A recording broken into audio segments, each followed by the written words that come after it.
ನಮಸ್ತೆ. 25/12/2023 ಸೋಮವಾರ ಶುಕ್ಲ ಪಕ್ಷ. ಇವತ್ತು ಚತುರ್ದಶಿ ಇದೆ. ಅಂದರೆ ರಾತ್ರಿ 12 ಗಂಟೆ ದಾಟಿ ಬೆಳಗಿನ ಜಾವ 5 ಗಂಟೆ 46 ನಿಮಿಷ 54 ಸೆಕೆಂಡ್ವರೆಗೂ.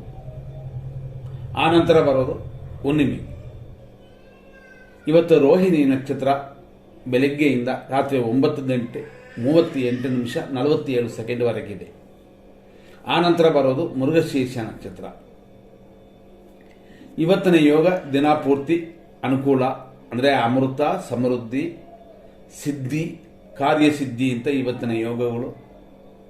ಹಂಗಾಗಿ ಶುಭಕರವಾಗಿದೆ. ಇವತ್ತಿನ ದಿನ ಪೂರ್ತಿ ಅನುಕೂಲವೇ.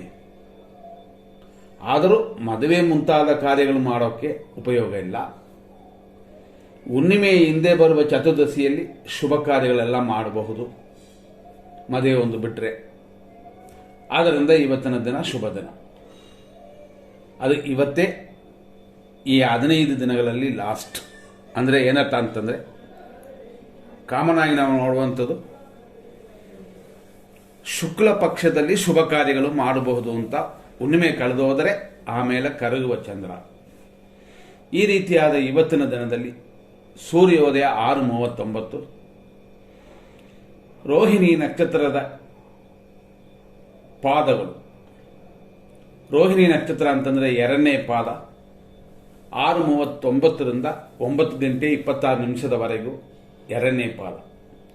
ಆನಂತರ ಮಧ್ಯಾಹ್ನ 3:32ವರೆಗೂ 3ನೇ ಪಾದ. ಆನಂತರ ರಾತ್ರಿ 9:39ವರೆಗೂ 4ನೇ ಪಾದ. ಅಷ್ಟಕ್ಕೆ ರೋಹಿಣಿ ನಕ್ಷತ್ರ ಮುಗಿಯುತ್ತದೆ. ಅಲ್ಲಿಂದ ಮೃಗಶೀರ್ಷ ನಕ್ಷತ್ರ ಪ್ರಾರಂಭವಾಗಿ ಈ ಮೃಗಶೀರ್ಷ ನಕ್ಷತ್ರದ 1ನೇ ಪಾದ ಬೆಳಗಿನ ಜಾವ 3:44ವರೆಗಿದೆ. ಆ ನಂತರ 2ನೇ ಪಾದ ಪ್ರಾರಂಭವಾಗಿ ನಾಳೆಯವರೆಗಿರುತ್ತದೆ. ಈ ರೀತಿಯಾದ ವಿಷಯದಲ್ಲಿ ನಾಳೆ ಹೇಳ್ತೀವಿ ಹೆಂಗಿದೆ ಅಂತ. ಅಂದರೆ ಇವತ್ತು ಸ್ವಲ್ಪ, ನಾಳೆ ಇದೇ ನಕ್ಷತ್ರ ಕಂಟಿನ್ಯೂ ಆಗೋದ್ರಿಂದ ನಾಳೆ ಹೆಂಗಿದೆ ಅಂತಂದರೆ, ಹುಣ್ಣಿಮೆ ಇದೆ. ಹುಣ್ಣಿಮೆ ಅಂತಂದರೆ ಏನರ್ಥ ಅಂತಂದರೆ, ಇವತ್ತಕ್ಕೆ ಸ್ಟಾರ್ಟ್ ಆಗಿರುತ್ತದೆ ಹುಣ್ಣಿಮೆ. ಫಸ್ಟೇ ನಾವು ಹೇಳಿದಂತೆ ಚತುರ್ದಶಿ ರಾತ್ರಿ 12 ಗಂಟೆ ಎಲ್ಲ ದಾಟಿ ಬೆಳಗಿನ ಜಾವ 5 ಗಂಟೆ 46 ನಿಮಿಷ 54 ಸೆಕೆಂಡ್ವರೆಗಿದೆ. ಇದನ್ನೇ ನಾಳೆನೂ ಹಂಗೆ ಕಂಟಿನ್ಯೂ ಆಗುತ್ತದೆ. ನಾಳೆ ಅಂತಂದರೆ ನಾಳೆ ದಿನ ಪೂರ್ತಿ ಹುಣ್ಣಿಮೆ ಇದೆ. ಆದ್ದರಿಂದಾಗಿ ನಾಳೆಯ ವಿಶೇಷ. ಹುಣ್ಣಿಮೆ ಇರೋದರಿಂದ ಕೆಲವು ಕಾರ್ಯಗಳನ್ನ ಮಾಡೋದಿಲ್ಲ. ಆದರೂ ನಾಳೆ ರಾತ್ರಿ 10 ಗಂಟೆವರೆಗೂ, ಅಂದರೆ 10 ಗಂಟೆ 20 ನಿಮಿಷದವರೆಗೂ ಶುಭವಾಗಿದೆ. ಮತ್ತೆ ನಾವು ಇವತ್ತಿನ ವಿಷಯಕ್ಕೆ ಬರೋಣ ಅಂತಂದರೆ, 25ನೇ ತಾರೀಕು ಇವತ್ತು ಶುಭವಾಗಿರೋದರಿಂದ ಎಲ್ಲ ಕಾರ್ಯಕ್ಕೂ ಒಳ್ಳೆಯದಾದರೂ ಕೆಲವು ಕಾರ್ಯಗಳನ್ನ ಮಾತ್ರ ಮಾಡೋಕ್ಕೆ ಉಪಯೋಗವಾಗಿರುತ್ತದೆ. ನಾನು ಫಸ್ಟ್ ಹೇಳಿದಂತೇನೆ. ಈಗ ನಾವು 100% ದೋಷವು, ಅಶುಭವು ಮತ್ತು ಶುಭವನ್ನು ನೋಡೋಣ. ಇದರಲ್ಲಿ ನಾವು ನೋಡುವಂಥದ್ದು ಹಿಂಗೆ ಅಂತಂದರೆ, ರಾಹು ಕಾಲ, ಯಮಗಂಡ ಕಾಲಗಳು, ನಕ್ಷತ್ರ ವಿಷಘಟಿಕಾ ಕಾಲ, ಈ ರೀತಿಯಾದ ಕೆಲವು ವಿಷಯಗಳನ್ನ ನೋಡಿಕೊಳ್ಳೋಣ. ಇವತ್ತು ನಕ್ಷತ್ರ ಶೂಲ ಅನ್ನೋದು 6:39ರಿಂದ ರಾತ್ರಿ 9:39ವರೆಗೂ ವೆಸ್ಟ್ ಅಂತಂದರೆ ಪಶ್ಚಿಮ ದಿಕ್ಕಲ್ಲಿದೆ. ಆ ಕಡೆ ಪ್ರಯಾಣ ಮಾಡುವವರು ಸ್ವಲ್ಪ ಗಮನ. ಅಂದರೆ ಅಂಗಡಿಗೆ ಹೋಗೋರಿಗೆಲ್ಲ, ದೂರದ ಪ್ರಯಾಣ ಮಾಡುವವರಿಗೂ ಮಾತ್ರ. ರಾಹು ಇವತ್ತು ಉತ್ತರ ದಿಕ್ಕಲ್ಲಿದೆ. ಇವತ್ತಿನ ಚಂದ್ರಾಷ್ಟಮ ತುಲಾರಾಶಿಗೆ. ಆದ್ದರಿಂದಾಗಿ ತುಲಾರಾಶಿನವರು ಸ್ವಲ್ಪ ಗಮನ ಕೊಡಿ. ಒಳ್ಳೆಯ ಕಾರ್ಯಗಳು ಮಾಡಿ, ಸುಮ್ಮನೆ ಜಗಳ ಬೇಡ, ತೊಂದರೆ ಆಗುತ್ತದೆ. ನಂತರ 8 ಗಂಟೆ 4 ನಿಮಿಷದಿಂದ 9:29ವರೆಗೂ ರಾಹು ಕಾಲ. ಈ ರೀತಿ 100% ಇರುವ ವಿಷಯಗಳಲ್ಲಿ ಹೆಚ್ಚಿನ ಗಮನ ಕೊಡಬೇಕು. ಆ ರೀತಿಯಾಗಿ ನಾವು ನೋಡಿದ್ದೀವಿ. ಇದರಲ್ಲಿ ಇನ್ನೊಂದು ಸಮಯಗಳನ್ನು, ಅಂದರೆ ಒಂದು 2-3 ಟೈಮ್ನ ನೋಡೋಣ.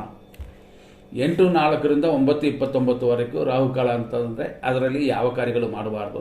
10:54ರಿಂದ 12:20ವರೆಗೂ ಯಮಗಂಡ ಕಾಲವಿದೆ. 12:42ರಿಂದ ಮಧ್ಯಾಹ್ನ 1:28ವರೆಗೂ ದುರ್ಮುಹೂರ್ತ. ಮಧ್ಯಾಹ್ನ 1:32ನ ಮೇಲೆ 3:10ವರೆಗೂ ನಕ್ಷತ್ರ ವಿಷಘಟಿಕಾ ಕಾಲ. ಹಂಗಾಗಿ ಈ ಸಮಯದಲ್ಲಿ, ಅಂದರೆ 12:42ರಿಂದ 1:28ವರೆಗೂ ಅಶುಭ ಅಂತ ಹೇಳಿದ್ವಿ. ಇದರ ಜೊತೆಯಲ್ಲೇ ಇನ್ನು ಸ್ವಲ್ಪ ಗ್ಯಾಪ್ ಬಿಟ್ಟು ಅಂತಂದರೆ ನಕ್ಷತ್ರ ವಿಷಘಟಿಕಾ ಕಾಲವೂ ಸೇರುತ್ತದೆ. ಹಾಗಾಗಿ 1:28ರಿಂದ 1:32ವರೆಗೂ ಅಧಿಕವಾದ ದೋಷವಿದೆ. ಇದನ್ನು ಗಮನದಲ್ಲಿಟ್ಕೊಳ್ಳಿ. ಮತ್ತು ವಿಷಕಟಿಕಾ ಕಾಲ ಬರುತ್ತದೆ ರಾತ್ರಿ 12 ಗಂಟೆ 20 ನಿಮಿಷದಿಂದ ರಾತ್ರಿ 1:55ವರೆಗೂ. ಅದೇ ಥರ ರಾತ್ರಿ 1:41 ಮೇಲೆ 3 ಗಂಟೆ 47 ನಿಮಿಷದವರೆಗೂ ಅಶುಭ. ಅಂದರೆ ಏನಾಯ್ತಂತಂದರೆ 1 ಗಂಟೆ 55 ನಿಮಿಷದವರೆಗೂ ದೋಷ ಅಂತಂದರೆ 1:41ರಿಂದ 1:55 ಅಧಿಕವಾದ ದೋಷ. ಯಾಕೆಂತಂದರೆ ಮೃತ್ಯು ವಿಷ ಎರಡೂ ಸೇರೋದರಿಂದ ಎಲ್ಲರೂ ಗಮನವಾಗಿ. ಈ ಥರ ಇವತ್ತಿನ ವಿಶೇಷಗಳನ್ನ ನೋಡೋಣ. ಇನ್ನೂ ವಿಷಯಗಳು ಅಂತಂದರೆ ಅವರವರ ತಾರಾ ಮತ್ತು ಚಂದ್ರಬಲವನ್ನು ನೋಡಿಬಿಡೋಣ. ಅವರವರ ನಕ್ಷತ್ರ ಪ್ರಕಾರ ಅವರವರ ರಾಶಿ ಪ್ರಕಾರ ನೋಡುವಂಥದ್ದು. ಒಂದು ವೇಳೆ ನಕ್ಷತ್ರ ಗೊತ್ತಿಲ್ಲ ಅಂದರೆ ರಾಶಿ ಮೇಲೆ ನೋಡ್ಬೋದು. ರಾಶಿ ನಕ್ಷತ್ರ ಎರಡೂ ತೊಂದರೆ ಅಂತಂದರೆ ಬೇರೆ ರೀತಿಯಲ್ಲಿ ನೋಡ್ಬೋದು. ಬೇರೆ ರೀತಿ ಅಂತಂದರೆ ನಾಮಫಲ ಅಂದರೆ ಹೆಸರು ಬಳಕೆ ನೋಡುವಂಥದ್ದು. ಬೇರೆ ದಾರಿ ಇಲ್ಲ ಅಂತಂದರೆ ಈ ರೀತಿ ಅಂತ. ಹಂಗಾಗಿ ಇವತ್ತು ಅಶ್ವಿನಿ ನಕ್ಷತ್ರ ಮೇಷರಾಶಿಯವರೆಗೆ ಹೆಂಗಿದೆ ಅಂತಂದರೆ ಇವತ್ತಿನ ನಕ್ಷತ್ರ ಪ್ರಕಾರ ರಾತ್ರಿಯವರೆಗೂ ಕ್ಷೇಮವು, ಅದೇ ಸಮಯದಲ್ಲಿ ಧನಹಾನಿ ಇದೆ. ಹಣಕಾಸಿನ ವಿಷಯದಲ್ಲಿ ಮಾತ್ರ ಎಚ್ಚರ. ಭರಣಿ ನಕ್ಷತ್ರ ಮೇಷರಾಶಿಯವರೆಗೆ ಇವತ್ತು ಸರಿಯಾಗಿಲ್ಲ, ವಿಪತ್ತು, ಕೆಟ್ಟ ಖರ್ಚುಗಳು ಅಂದರೆ ವೇಸ್ಟ್ ಖರ್ಚುಗಳು ಉಂಟು. ಕೃತಿಕಾ ನಕ್ಷತ್ರ 1ನೇ ಪಾದ ಮೇಷರಾಶಿ, ಸಂಪತ್ತಿದೆ ಆದರೂ ಧನಹಾನಿಯೂ ಕೂಡಿದೆ. ಇರುವಂಥದನ್ನ ಬರುವಂಥದನ್ನ ಭದ್ರವಾಗಿಟ್ಕೊಳ್ಳಿ. ಕೃತಿಕಾ ನಕ್ಷತ್ರ ವೃಷಭ ರಾಶಿ, ಆದರೂ ನಿಮಗೆ ಚೆನ್ನಾಗಿದೆ ಇವತ್ತು. ರೋಹಿಣಿ ನಕ್ಷತ್ರ ವೃಷಭ ರಾಶಿ, ಜನ್ಮತಾರೆ ನಕ್ಷತ್ರವನ್ನು ಹೇಳಿ ಪೂಜೆ ಮಾಡಿಸ್ಕೊಳ್ಳಿ. ನಂತರ ನೋಡುವಂಥದ್ದು ಮೃಗಶೀರ್ಷ ವೃಷಭ, ಪರಮ ಮೈತ್ರಿದ್ದಾರೆ, ಶರೀರ ಸುಖ ಎಲ್ಲವೂ ಅನುಕೂಲವಾಗಿದೆ. ಮೃಗಶೀರ್ಷ ನಕ್ಷತ್ರ ಮಿಥುನ ರಾಶಿ, ಪರಮ ಮಿತ್ರಧಾರೆ, ಧನವ್ಯಯ ಇಷ್ಟೆಲ್ಲ ಉಂಟು. ಇದು ಇವತ್ತಿನ ವಿಷಯಕ್ಕೆ. ಆರುದ್ರ ನಕ್ಷತ್ರ ಮಿಥುನ ರಾಶಿ, ಮಿತ್ರಧಾರೆ ಇದೆ, ವ್ಯಯವಿದೆ, ಇದೆಲ್ಲ ನೋಡ್ಕೊಳ್ಳಿ. ವ್ಯಯಗಳನ್ನು ಕಡಿಮೆ ಮಾಡಿಕೊಳ್ಳಿ. ಪುನರ್ವಸು ನಕ್ಷತ್ರ ಮಿಥುನ ರಾಶಿ, ಟೆನ್ಷನ್ ವ್ಯಯ ಎಲ್ಲವೂ ಕೂಡಿ ಬರುತ್ತದೆ. ಪುನರ್ವಸು ನಕ್ಷತ್ರ ಕರ್ಕಾಟಕ ರಾಶಿ, ಟೆನ್ಷನ್ ಇದೆ. ಅದೇ ಸಮಯದಲ್ಲಿ ಇಷ್ಟಾರ್ಥ ಸಿದ್ಧಿ ಕೂಡ ಇದೆ. ಆದ್ದರಿಂದಾಗಿ ಅದೇ ಬಂದರೆ ದೇವರು ಕೊಟ್ಟರೆ ಮಿತ್ರರು ಕೊಟ್ಟರೆ ಅನುಭವಿಸಿ. ಇವತ್ತಿನ ವಿಶೇಷದಲ್ಲಿ ಅಷ್ಟೊಂದು ಶುಭವಾಗಿಲ್ಲ, ಗಮನ ಕೊಡಬೇಕು. ಪುಷ್ಯ ನಕ್ಷತ್ರ ಕರ್ಕಾಟಕ ರಾಶಿ, ಅನುಕೂಲವಿದೆ, ಇಷ್ಟಾರ್ಥ ಸಿದ್ಧಿ ಇದೆ, ಶುಭವಾಗಿದೆ. ಆಶ್ಲೇಷ ನಕ್ಷತ್ರ ಕರ್ಕಾಟಕ ರಾಶಿ, ದಿನ ಶುಭವಾಗಿಲ್ಲ, ಸ್ವಲ್ಪ ಗಮನ ಕೊಡಿ. ಮಕ ನಕ್ಷತ್ರ ಸಿಂಹರಾಶಿ, ಕ್ಷೇಮವಿದೆ, ಕೆಲಸ ಕಾರ್ಯಗಳ ಅಭಿವೃದ್ಧಿಯೂ ಉಂಟು. ಉಬ್ಬ ನಕ್ಷತ್ರ ಸಿಂಹರಾಶಿ, ವಿಪತ್ತಿದೆ, ಅದರಿಂದ ಎಚ್ಚರ ಗಾಡಿಗಳಲ್ಲಿ. ಉತ್ತರ ನಕ್ಷತ್ರ ಸಿಂಹರಾಶಿ, ಸಂಪತ್ತಿದೆ, ಉದ್ಯೋಗ ಅಭಿವೃದ್ಧಿ ಇದೆ, ಹಂಗಾಗಿ ಎಲ್ಲ ಕಾರ್ಯಗಳೆಲ್ಲ ಅಭಿವೃದ್ಧಿ ಉಂಟು. ಉತ್ತರ ನಕ್ಷತ್ರ ಕನ್ಯಾ ರಾಶಿ, ಸಂಪತ್ತಿದೆ, ಕಾರ್ಯಗಳ ಸ್ವಲ್ಪ ಅಡೆತಡೆ ಬರುತ್ತದೆ. ಹಸ್ತ ನಕ್ಷತ್ರ ಕನ್ಯಾ ರಾಶಿ, ಜನ್ಮತಾರೆ ಇದು, ಕಾರ್ಯಗಳಲ್ಲಿ ಅಡೆತಡೆ ಉಂಟು. ಪಕ್ಷಿ ಪ್ರಾಣಿಗಳಿಗೆ ಮೇವು ಹಾಕೋದು ಉತ್ತಮ. ಚಿತ್ತಾ ನಕ್ಷತ್ರ ಕನ್ಯಾ ರಾಶಿ, ಪರಮ ಮಿತ್ರಧಾರೆ, ಕಾರ್ಯಗಳಲ್ಲಿ ಅಡೆತಡೆ ಉಂಟು. ಚಿತ್ತಾ ನಕ್ಷತ್ರ ತುಳಾ ರಾಶಿ, ಪರಮ ಮಿತ್ರಧಾರೆ, ಹಂಗಾಗಿ ಹಳೆ ಫ್ರೆಂಡ್ಗಳಿಂದಲೂ ಅನುಕೂಲ ಬರುತ್ತದೆ. ಗುರುಗಳ ಆಶೀರ್ವಾದದಿಂದಲೂ ಎಲ್ಲ ಕಾರ್ಯಗಳಲ್ಲೂ ಇರುವಂಥ ದೋಷಗಳು ದೂರವಾಗುತ್ತದೆ. ಸ್ವಾತಿ ನಕ್ಷತ್ರ ತುಳಾ ರಾಶಿ, ಮಿತ್ರಧಾರೆ, ಆದ್ದರಿಂದ ಮಿತ್ರರ ಸಹಾಯ ಪಡ್ಕೋಬೋದು. ಕೆಲವು ಕಾರ್ಯಗಳಲ್ಲಿ ಅವರ ಸಹಾಯ ಬೇಕೇ ಬೇಕು.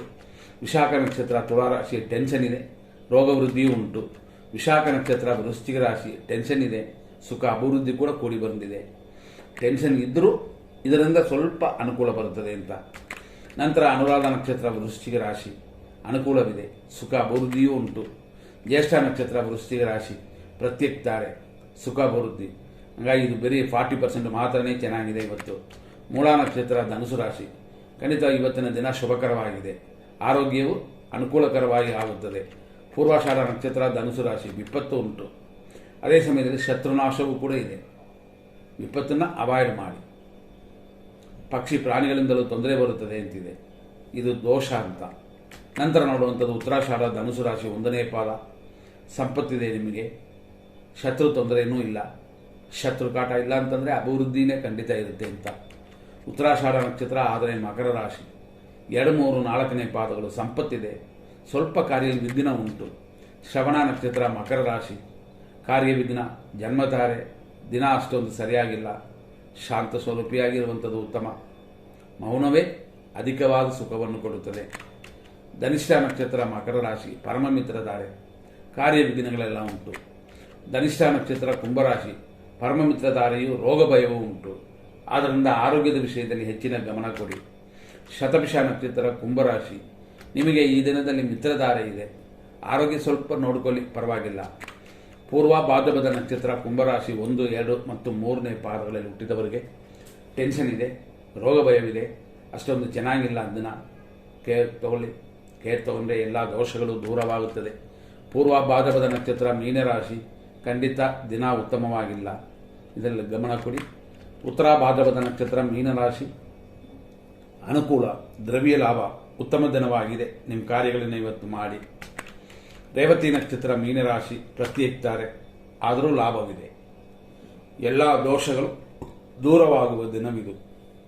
ಅದರಲ್ಲಿ ನಾವು ಎಚ್ಚರವಾಗಿದ್ದರೆ ಮಾತ್ರ.